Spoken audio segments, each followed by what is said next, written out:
with the Brainstorm, we get to brainstorm, hypothesize, come up with things that we're questioning, but, you know, aren't completely, totally, exactly how it works yet.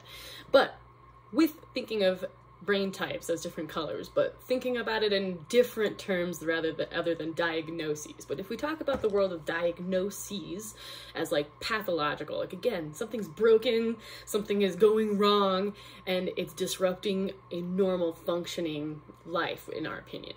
So we get into what if the diagnoses that we have for mental health terms, like mental illness, is actually a traumatized neurodivergent brain, meaning neurodiversity is good. Again, remember, neurodiversity is good. So if the differences are actually good, but we've traumatized a neurodivergent human into thinking they're supposed to be something else and that they're broken if they're operating in their normal way, then we've traumatized them into being polarized, which could, again, you heard polarized, now that leads us to maybe a diagnosis of bipolar later on in life, if I've been holding it together, pretending to be that normal neurotypical presentation, and so I've stifled everything that's not that, and I don't know how to operate any of these things that are actually me because I've denied that they actually exist, and I've been told that they shouldn't exist, and I should hide them, and be ashamed of them, and never acknowledge that they're there, but now I don't know what to do with them. So the purpose of understanding neurodiversity is so that you can embrace and understand your brain, so that you know what to do with the things that come at you in your normal operation system, and you don't think that you're broken if you do so that you don't end up being it's all or nothing. I know I'm none of that, and then you can do that for a while, but it builds up. No, I'm fine. No, I'm fine. No, I'm fine. No, I'm fine.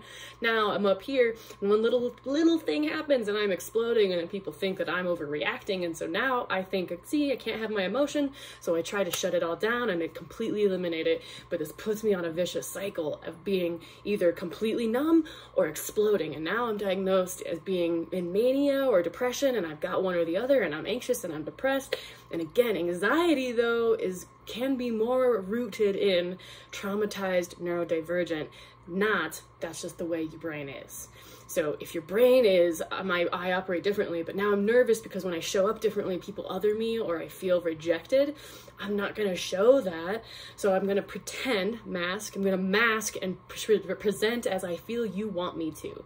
So now I'm just in performance mode in order to get validation. All of this again goes into us just being it's okay to be different, but we think it's not. So we show up, and then we even convince ourselves of this story. No, I'm not these other things. I am exactly what everyone wants me to be, see?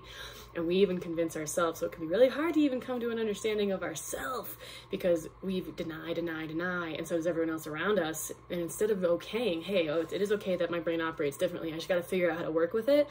Maybe I won't end up OCD if I can just admit that I have other sensory inputs that I'm paying attention to, and I don't need to ignore it. I need to learn how to operate within it so that I'm not pushed into all or nothing.